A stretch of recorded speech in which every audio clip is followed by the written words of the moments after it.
오늘의 이야기는 병자호란이라는 전쟁을 배경으로 한 작자미상의 고전소설인 박시전입니다. 여성 주인공인 박씨 부인이 전쟁에서 큰 활약을 펼쳐서 나라를 구한다는 이야기인데요. 그럼 주인공 박씨의 활약을 한번 살펴볼까요? 인조대왕 때 이득춘이라는 사람이 있어 벼슬이 이조참판 홍문관 부제학에 이르렀는데 그는 부인 강씨와의 사이에 남매를 두었으니 아들의 이름은 시백이요 딸의 이름은 시화였다. 시백의 나이 16세여 시화의 나이 13세가 되었을 때 왕이 이참판에게 강원 감찰사를 제수하시니 공이 부인과 시화는 집에 두고 시백만 데리고 임지로 부임하여 시백에게 시설을 강론하고 학문을 지도하였다. 이때 금강산에 박현옥이라는 선비가 있으니 벼로를 유점대사라 하는데 도학에 능했다. 그는 유점사 근처에 비취정을 짓고 세월을 보내고 있었으므로 세상 사람들은 그를 비취 선생이라 하고 혹은 유점처사라 부르는데 그에게는 시집가지 않은 딸이 있었다. 이참판이 유점처사의 딸을 시백의 배필로 삼기로 했다.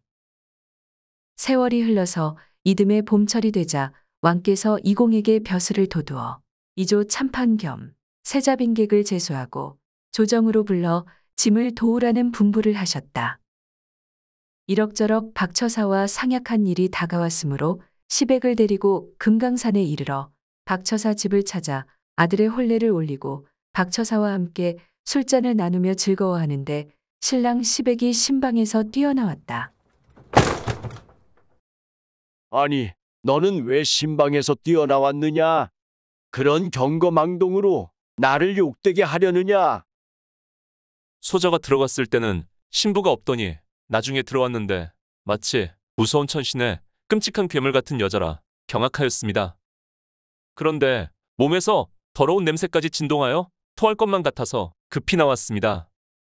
이판서는 깜짝 놀랐으나 아들의 경솔하고 무례함을 책망했다. 시백은 부친의 명이 엄격한지라 다시 신방으로 들어갔다. 그러나 신부를 다시 보기가 싫어서 닭 울기가 무섭게 외당으로 달려나와서 우울하게 날을 보내었다. 하루는 박소저가 시부모께 문안하고 절한 뒤에 엎드려서 이판서에게 아뢰었다. 내일 아침에 노복을 종로 여각에 보내어 거기서 매매되는 수십 필의 말 중에서 제일 못난 비로먹은 말에 값을 물으면 7냥을 달라고 할 것이니 못 들은 채하고 300냥을 주고 사오라 하십시오. 아니, 네 말이 이상하지 않느냐? 그 곡절은 후일에 알게 되실 것입니다. 이판서는 자부의 비범한 재주를 믿기 때문에 응낙하였다. 노복이 7냥에 정해놓고 말 거강꾼과 남은 돈을 나누어 먹기로 하고 비루먹은 말을 끌고 돌아왔다. 박소저가 한참 보다가 말했다. 저 말을 도로 갖다 주라고 하십시오. 네 말대로 300냥을 주고 사온 말인데 왜 다시 퇴하라는 거냐? 이 말은 300냥 가치의 말인데 그 값을 덜 주고 사왔으니 무슨 쓸모가 있겠습니까? 이판서가 놀라서 노복을 족치니 노복이 빌면서 사죄하고 다시 말 여각으로 가서 300냥을 다 주고 말을 끌고 돌아왔다. 박소저는 이판서에게 말 기르는 법을 아뢰었다. 이 말은 하루에 깨 한 대와 백미 5홉씩 죽으로 쏘어서 3년 동안 먹이되 이 초당뜰에 풀어놓고 밤에도 찬이슬을 맞게 하십시오. 그러면 3년 후에 기나게 쓸 일이 있습니다. 박소저 계획대로 후원에서 3년 동안 놓아 먹였다. 하루는 박소저가 이판서에게 여쭈었다. 내일 명나라 칙사가 남대문으로 들어올 것입니다.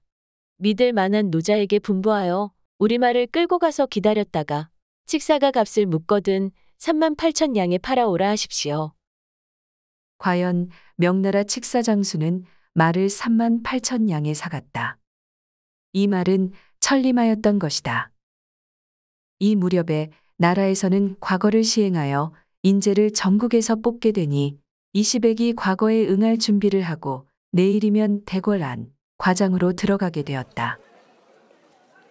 그날 이시백은 박소저의 시녀 개화가 전해주는 박소저의 연적을 받아 가지고 들어가서 장원에 급제하니 그 표현한 풍채는 만인총 중에 뛰어나 있었으며 그 거동은 진세의 설랑이었다. 모든 재상이 이득춘을 향하여 분분히 치하하매 공이 여러 손을 이끌어 술을 내어 즐기더니 날이 저물어 파연곡을 아뢰매 모든 손이 각각 집으로 돌아가니 이 아들을 거느려 내당으로 들어와 석반을 마치고 촛불로 낮을 이어 즐기나 박소저가 외모 불미함으로 손을 보기 부끄러워하여 깊이 들어있음을 서운히 여겨 심히 즐겨 아니하니 부인이 말하기를 오늘 아들의 과거 본 경사는 평생에 2번 보지 못할 경사이거늘 상공에 낯빛이 좋지 아니하심은 필연 추악한 박씨 좌석에 없음을 서운히 여기심이니 어찌 우습지 않으리까. 이 말에 노한 이판서는 정색하고 말했다. 부인은 아무리 지식이 없다 한들 다만 용모만 보고 속에 품은 재주를 생각지 아니하느뇨. 자부의 도학은 그 신통함이 옛날 제갈무후의 부인 황씨를 누를 것이요. 덕행에 뛰어남은 태사에 비할 것이니 우리 가문의 과분한 며느리건을 부인 말이 우습지 않으리요.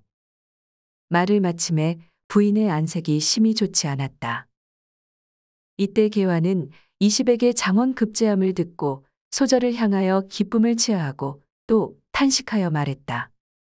소자께서 시댁에 오신 후로 상공의 자취 이곳에 한 번도 보이지 아니하고 우리 소저의 어진덕이 대부인의 박대하심을 당하사 적막한 후원에 홀로 쥐야 거처하사 집안의 크고 작은 일에 참여하지 못하시고 잔치에도 나가시지 못하시며 수심으로 세월을 보내시니 소비 같은 소견으로도 신세를 위하여 슬픔을 이기지 못하리로소이다.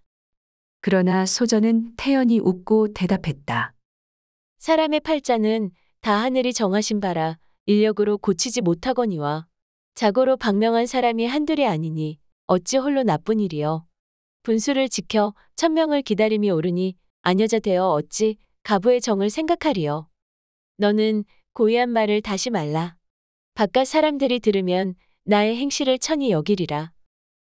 개화는 소저의 넓은 마음과 어진 말에 못내 탐복하였다. 이때 박소저가 시가에 온 지 이미 3년이 되었다. 하루는 시부모께 문안 올리고 다시 옷깃을 여미고 여쭈었다. 소부, 존문에 온 지 3년으로 본가 소식이 묘연하매 부모의 안부를 알고자 잠깐 다녀오려 하오니 대인은 허락하심을 바라나이다. 학원을 공이 듣고 크게 놀라 말했다. 이곳에서 금강산이 500여리여 길 또한 험하거늘 네 어찌 가려 하느냐. 장성한 남자도 출입하기 어렵거든 하물며 여자의 몸으로 이랴. 이런 망령된 생각은 행여하지 말라. 소부도 그러한 줄 아오나 이번에는 꼭 다녀오고자 하오니 과히 염려하지 마소서. 공이 소저의 남다른 점을 아는지라 이에 허락하며 말했다. 부득불 한번 다녀오고자 하거든 내일 근친할 제구와 입마를 차려줄 것이니 속히 다녀오라. 소부, 수삼일 동안에 다녀올 도리가 있사오니 인마와 제구가 쓸 데가 없나이다. 공이 소저의 재주를 짐작하나 이렇듯 신속히 다녀올 도리가 있음은 몰랐는지라 이 말을 듣고 더욱 신기하게 생각하여 흔연히 허락하거늘 소저는 시부모께 재배하직하고 후당에 돌아와 개화를 불러 조용히 분부하기를 내 친가에 잠깐 다녀오리니 너는 내 행색을 바깥 사람들에게 말하지 말라 하고 뜰에 내려 두어 걸음 걷다가 몸을 나려 구름에 올라 삽시간에 금강산 비치동에 다다라 부모께 재배하고 문안을 드리니 박처사는 이에 딸의 손을 잡고 말했다. 너를 시가에 보낸 지 3년에 너의 방명을 슬퍼하였으나 이는 하늘의 메인 바로 인력으로 움직이지 못할 바이언이와 이제는 너의 애군이 다하고 복록이 무한할지라. 이달 15일에 내 올라가리니 너는 잠깐 머무르다 먼저 가라.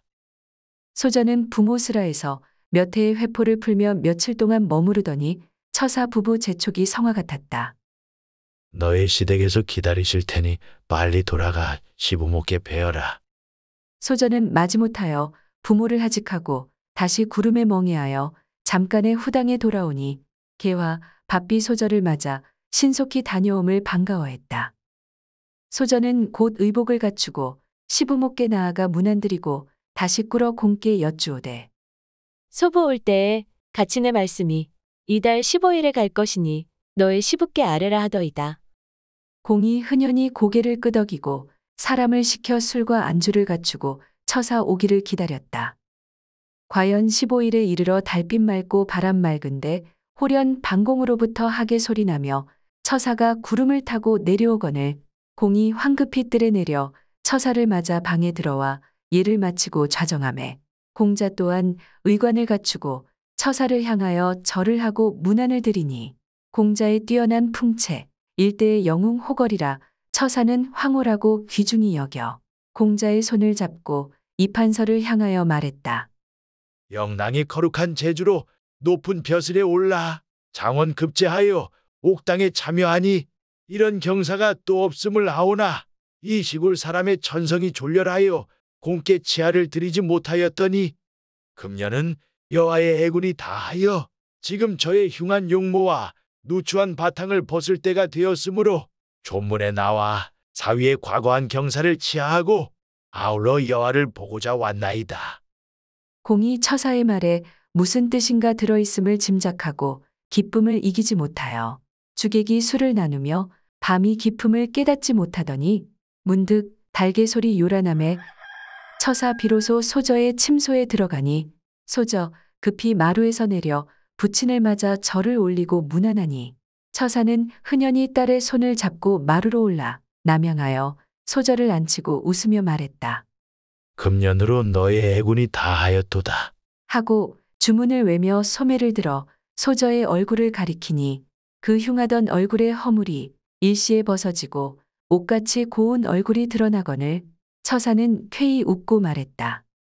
내 이 허물을 가져가고자 하나 남의 의욕을 없앨 길이 없으리니 시부께 말씀하여 괴를 얻어다 이를 넣어 시모와 가장에게 보여 의심을 풀게 하라.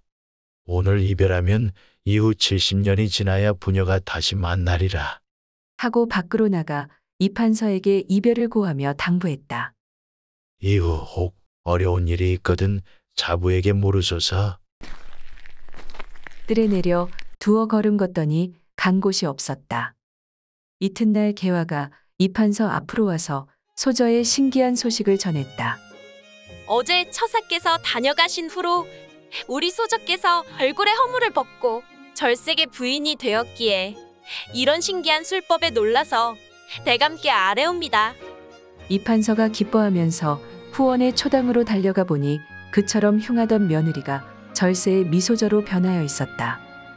제가 전생에 죄가 크므로 얼굴에 흉한 허물을 쓰고 세상에 태어나서 수십 년의 애군을 채웠기로 하늘이 가친께 명하여 본영을 회복하여 주셨으니 의심치 마십시오. 시부모는 반신반의하며 벗은 허물을 본 다음 확신하며 신기하게 여겼다. 이때 왕은 이시백의 제덕을 사랑하고 벼슬을 도두어 병조 판서를 제수하시니 시백이 천은을 살해하고 집으로 돌아와서 부친을 배웁자 부친이 꾸짖었다. 너는 지난 일을 생각지 못하느냐? 지금 무슨 면목으로 아내를 보겠느냐? 내 위인이 그렇게 어리석으니 국가의 중임을 어떻게 감당하겠느냐?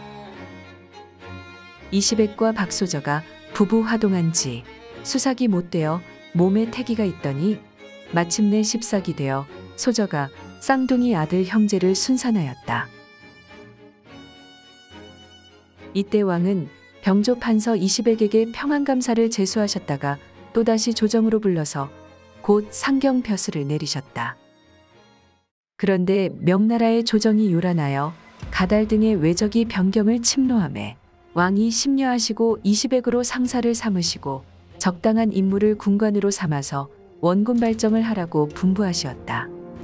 시백은 여러 장수 가운데서 임경업을 정하여 왕께 추천하였다. 북방의 호국에 이르니 호왕이 보고 임경업을 사위 삼기를 원하며 은근히 탄식하였다. 내가 조선을 쳐 항복받고자 하던 자 뜻밖의 가달의 침범으로 조선의 임경업의 덕을 봄으로써 조선에 뛰어난 명장이 있음을 보고 그만큼 조선의 위세가 장엄함을 알았으니 앞으로 조선을 깔보고 범하지 못하겠도다. 옆에서 이런 호왕의 말을 들은 공주가 뜻밖의 말을 했다. 부왕마마는 염려 마십시오. 제가 조선에 나아가서 이시백과 임경업을 없애버리고 오겠습니다. 호왕이 기뻐하면서 공주로 하여금 자기의 조선 침략의 수건이 이루어지기를 은근히 바랐다. 공주는 장담하고 조선을 향하여 길을 떠나 조선 남자의 행색으로 한성에 잠입하였다. 박소저 하루는 시부모께 저녁 문안을 드리고 침실에 들더니 시백이 밤이 깊어 들어오거늘 소저는 판서 이시백을 맞아 좌정하였다. 판서가 아들을 무릎에 앉히고 소저와 더불어 이야기를 하였다. 드디어 밤이 이슥하자 소저가 정색을 하고 말했다. 내일 날이 어둑하여 강원도 원주 기생 설중매라 일컬으며 상공의 서원으로 올리 있으니 그 아름다움을 탐내어 가까이 하시면 큰 화를 당하실 것인즉 그 계집더러 여차여차 이르시고 내실로 들여보내시면 첩이 마땅히 여차하리니 상공은 첩의 말을 허수이 듣지 마소서. 시백이 웃으며 말했다. 부인의 말씀이 우습도다. 장부가 어찌 한 조그만 계집의 손에 몸을 바치리요. 상공이 첩의 말을 믿지 아니하거든 그 계집을 후원으로 들여보내시고 상공이 그 뒤를 쫓아 들어오사 그 계집이 말하는 것을 살펴보면 사실을 아시리다. 판서 시백이 응낙하고 명일 부모께 문안하고 조정에 들어가 공사를 보고 날이 늦은 후에 돌아오니 손들이 모였거늘 이에 술을 내다 즐기다가 날이 저물어 손이 각각 돌아가거늘 판서는 저녁을 마치고 서원의 한가로이 앉아 있었다. 과연 밤이 깊은 후에 한 여자 문을 열고 들어와 재배하거늘 판서가 눈을 들어보니 나이 20세쯤 되었는데 그 얼굴이 백옥 같아 천하의 미인이라 놀라 물었다. 너는 누구인가? 그 여자가 대답했다. 소녀는 원주 사는 설중매이온데 상공의 위풍이 시골에까지 유명하기에 한번 뵙고자 하여 험한 길을 왔사오니 어여삐 여기심을 바라나이다. 판서가 말하기를 너의 말이 기특하나 여기는 손들의 출입이 잦으니 후원 부인 있는 곳에 들어가 있으면 손들이 다 흩어진 후에 너를 부르리라. 하고 시녀를 불러 후원으로 인도하게 하였다. 설중매가 부인 처소에 들어가 박씨께 뵈니 박씨가 너는 밥비 올라오라. 하니 설중매 사양하지 아니하고 들어오거늘 소저는 자리를 주고 개화로 하여금 술과 안주를 가져오게 하여 부어주었다. 설중매가 첩은 본디 술을 먹지 못하오나 부인이 주심을 어찌 사양하리까? 하고 받아 마시기를 이어 사오배 하니 두 눈이 어지러워 술 기운을 이기지 못하고 자리에 쓰러져 잠들었다. 소저가 그 여자의 자는 모습을 보니 얼굴에 살기가 어려 그 흉독한 기운이 사람을 쏘거늘 가만히 행장을 뒤지니 삼척 비수가 들어있었다. 소저가 그 칼을 집으려 하니 그 칼이 변화무쌍하여 사람에게 달려들거늘 놀라 급히 피하고 주문을 외어 그 칼을 제어하고 잠 깨기를 기다리니 날이 밝은 후 정신을 차리고 일어나 앉거늘 박씨가 말했다. 너는 밥비 너의 나라로 돌아가라. 첩은 강원도 원주 사는 계집으로서 부모를 모두 여의어 의지할 곳이 없사와 가무를 베어쌌거늘 어찌 본국으로 가라 하시나이까? 소저의 높은 이름을 듣고 왔나이다. 박씨 소리를 높여 꾸짖었다. 네 끝까지 나를 업신여기어 이렇듯 속이니 어찌 통분하지 않으리요? 네 호왕의 공주 기룡대가 아니냐. 기룡대는 혼비백 사나여 사죄했다. 부인이 밝으사 첩의 행색을 아시니 어찌 조금이나마 속이리까? 첩은 과연 호왕의 공주로 부왕의 명을 받아 귀댁에 들어왔사오니 부인의 너그러우신 덕으로 용서하시면 본국에 돌아가 조용히 지낼까 하나이다. 내 본색을 바로 고하기로 용서하나니 이 길로 곧 떠나 너의 나라로 가 너의 국왕더러 이르라. 이 판서의 부인 박 씨에게 행색이 드러나 성사를 못한 바 박 씨의 말이 내 잠시라도 지체하면 큰 화를 만나리니 빨리 돌아가 화를 면하라 하더이다 하라. 기룡대는 정신이 어지러워 엎드려 사죄했다. 바라옵건대 부인은 첩의 죄를 용서하소서 무사히 고국으로 돌아가게 하옵심을 비나이다. 너의 국왕이 분에 넘치는 뜻을 두어 우리나라를 침범하고자 하니 이는 우리나라의 운수가 불길함이나 너의 병력이 아무리 강하다 할지라도 마음대로 침범하지 못하리니 너는 바삐나가 자세히 이르라. 기룡대는 머리를 조아리고 사죄 후 하직하고 나왔으나 길을 찾지 못하고 방황하여 사면으로 돌아다니기를 밤이 새도록 하되 나갈 길이 없는지라 기룡대는 하늘을 우러러 탄식했다. 호국 공주 기룡대가 이시백의 집에 이르러 죽게 될 줄을 어찌 알았으리요. 이때 문득 박씨 나타나 말했다. 내 어찌 가지 아니하고 날이 새도록 그저 있느뇨. 기룡대는 땅에 엎드려 말했다.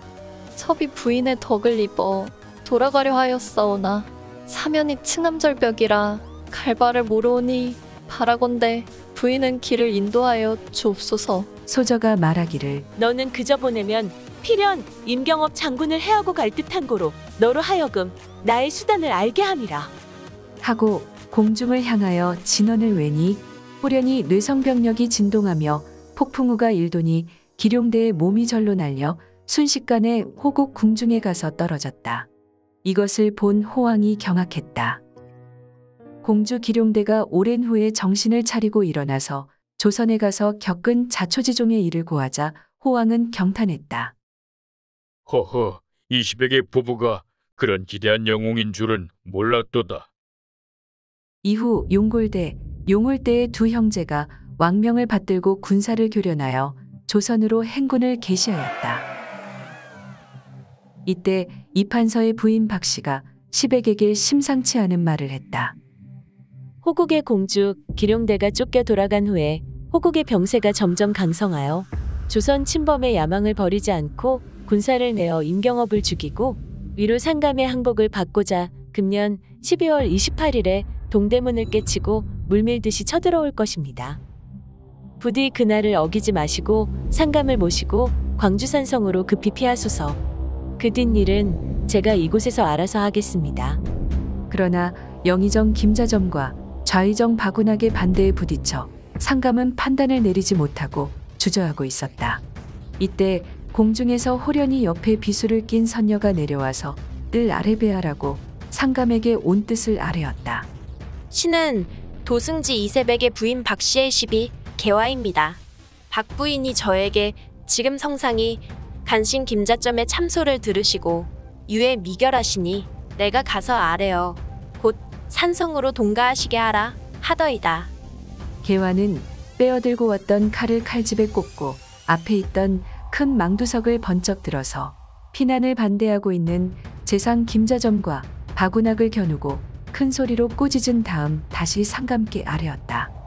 만일 이 밤을 지체하시면 큰 화를 당할 것이니 저의 주인 박 씨의 말을 범연히 듣지 마시고 곧 피난하소서. 상감은 이시백을 이조 판서 겸 광주 유수로 명하시고 그의 호위 아래 산성으로 떠났다. 이때 용골대가 한성에 침입하여 보니 국왕이 이미 피난하고 대궐에 없으므로 아우 용월대에게 서울을 점령케 하고 스스로 기병 5천을 거느리고 광주산성으로 추격하여 성중을 향해 총을 쏘매 화살이 비오듯 했다. 상감이 이런 혼란으로 어쩔 줄 모르고 망연실색하고 있을 때 공중에서 호련히 큰 소리가 들려왔다. 상감께서는 항서를 써서 용골대에게 주소서. 용골대는 세자대군 삼형제를 볼모로 잡아가고 난리는 일단 끝날 것입니다. 신첩은 다른 사람이 아니라 광주 유수 이시백의 처입니다. 신첩이 한번 나아가 칼을 들면 용골대의 머리와 호병 산반을 풀베듯 할 것이나 천의를 어기지 못함이니 신첩의 죄를 사하소서. 용골대는 항서를 받은 후에 세자 대군과 왕대비전을 데리고 광주를 떠나갔다. 한편 개화는 박씨 집의 후원에 용월대의 머리를 베어 박 부인에게 드리니 부인은 그 놈의 머리를 높은 나뭇가지에 달아매어 두었다가 그 놈의 형 용골대가 와서 보고 낭만케 하라고 일렀다. 그 후 용골대가 한성으로 들어와서 동대문으로 들어오다가 용골대가 박씨의 시비 개화에게 죽었다는 소식을 듣고 녹이 충천하여 병력 같은 호통을 치자 박 부인은 개화를 불러서 명했다. 내가 저놈을 죽이지는 말고 간담을 서늘케 해서 우리 도술의 솜씨를 보여라. 개화가 맞아 싸운 지 10여 합에 용골대는 개화의 무술 실력에 당하지 못할 것을 알았으나 허세를 부리고 큰 소리로 꾸짖으며 300근 철퇴를 둘러매고 개화에게 달려들었다. 이때 개화가 거짓패하여 달아나자 용골대는 의기양양하게 쫓으며 호통을 쳤다. 이년, 내가 달아나면 안 잡힐 줄 아느냐? 개화가 잡았던 칼을 공중에 휘저으며 진언을 외우매 모래와 돌이 날리고 사방에서 어두기면에 병졸이 아우성을 치고 에워싸 들어오고 눈과 비가 크게 퍼부어서 순식간에 물이 한 길도 넘으니 용골대 수족을 놀리지 못하고 혼비백산하여 살려달라고 애걸했다. 내가 그럴 뜻이라면 왕대비 전하를 이리로 모셔오라. 박 부인이 급히 뜰에 내려 왕대비 전을 맞아 통곡하며 불행을 위로하고 개화에게 명하여 용골대를 석방시키니 개화가 박씨의 명을 받고 나와서 용골대에게 말하기를 너를 여기서는 용서한다. 그러나 돌아가는 길에 의주에서 또 한 번 죽을 고비를 당할 것이니 의주에 도달하는 즉시로 의주 부윤 임경업 장군에게 배례하고 이 글을 보여드려라. 그러면 임 장군이 너를 용서하고 돌려보내리라. 용골대가 의주에 이르자 임경업이 비호같이 달려들며 병력 같은 소리로 용골대를 질타했다. 이 무도한 오랑캐 장수야. 어서 내 칼을 받아라. 골대는 황망히 말에서 내리며 장군은 노기를 풀고 잠깐 이 글을 보시오. 하고 이시백 부인 박씨의 편지를 올렸다. 이번 우리 조국의 국운이 불길하여 이런 일을 당하였으나 하늘이 호국과 조선 두 나라가 종속 관계가 되라고 정하신 운수여서 용골대가 상감의 항서를 가지고 세자 대군 삼형제분을 모시고 귀국하는 것이니 장군은 분한 마음을 진정하시고 이 일행을 무사히 가게 하여 3년 후에 세자를 무사히 환국하시게 함이 상책입니다. 장군은 부디 이 말씀을 믿고 들어주시기 바랍니다. 상감은 산성에서 항서와 함께 왕대비 전하와 세자군은 호국에 보내시고 침식이 불안하던 중 하루는 공중에서 선녀 한 명이 내려왔다. 신첩은 광주 유수 20에게 처 박씨로소이다. 경의 지략을 매양 탐복하던 중 이제 경이 신영을 보게 되니 과인의 마음이 매우 기쁘오. 임금은 이시백의 호의를 받으며 서울로 향발하여 황궁하셨다. 그 후에 상감은 이시백에게 의정부 우의정의 대광보국을 제수하시고 부인 박씨도 충렬 정경 부인으로 봉하시고 부부의 충성을 항상 칭찬하여 마지 않으셨다. 어느덧 세자가 호국에 잡혀간 지도 3년이 되었으므로 왕대비전과 상감이 주야로 근심하고 계시던 중 임경업이 자원하여 발정한 후 2달 만에 호국에 이르러 왕자 삼형제를 모시고 귀국하니 이때 전임 영의정 김자점이 이시백과 임경업을 시기하여 어명이라는 거짓말로 먼저 임경업을 잡아서 옥에 가두고 역적으로 몰아 죽였다. 이에 이시백이 김자점의 음모를 폭로하니 상감이 노하여 김자점의 목을 베고 그 처자도 목도 베어 죽이게 하고 가장진물을 몰수해 버리셨다. 그해 가을 9월 초순에 상감이 승하하시고 세자가 19세로 즉위하니 연소한 임금을 보필하는 이시백 재상의 높은 이름이 일국에 진동했다. 그리고 그의 아들 형제가 모두 과거에 급제하여 하나는 평안감사를 하였고 하나는 성도유수를 지냈는데 각각 애민의 정사를 하여 청렴하였다. 그 후 삼부자가 함께 조정에서 나라에 충성을 다하고 자손을 교훈하여 부귀를 더하며 가문의 영광을 빛내니 세월이 흘러 이시백공의 나이가 80이 지났다. 어느 해 가을 9월 보름께 달빛이 휘황하게 밝음으로 공이 부인과 더불어 완월대에 올라서 남녀 자손을 좌우에 앉히고 즐거운 잔치를 베풀던 중 공이 손수 잔을 들어 두 아들에게 주면서 뜻밖의 유언을 했다. 네, 소년 시절의 일이 어제 같은데 어느 사이 80이 지났으니 세상 일이 일장춘몽이로구나. 우리 부부는 세상 명분이 다하였으니 너희들과 연결코자 한다. 그러므로 너희들 형제는 조금도 슬퍼하지 말고 자손을 거느리고 길이 영화를 누려라. 그리고 모든 손자를 일일이 어루만지고 상을 물린 뒤에 부부가 나란히 누워서 자는 듯이 운명하였다. 상감이 이시백공의 별세 소식을 들으시고 또한 비감하시며 예관을 보내어 영전에 조활하게 하고 부의를 후이 내리시는 한편 시호를 문충공이라 하고 박씨 부인에게는 충렬비를 봉하여 추증하셨다. 박씨 부인의 12개화도 상전을 따라서 역시 병 없이 자는 듯이 죽었으므로 이판서 형제는 더욱 비감하였으나 상례를 존절하여 입관 성복하고 길리를 택하여 선산에 안장하고 염악을 짓고 살면서 조석 고급으로 3년 상례를 지성으로 모셨다. 상감이 이런 형제의 충효를 아름답게 여기시고 다시 중임을 맡기시니 형제가 더욱 극진한 충성으로 임금을 섬겨서 자기가 일품에 이르고 자손이 계계승승하여 대대로 충성을 다하였다.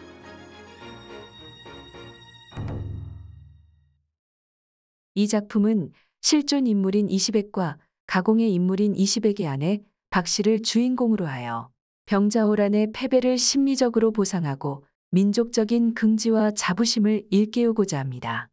작품의 후반부는 패전했던 병자호란을 있는 그대로 받아들이고 싶지 않았던 조선 사람들의 욕망에 따라 허구적 인물 박씨가 패전의 고통을 안겼던 실존 인물 용골대를 물리치는 장면을 중심으로 허구화되었죠.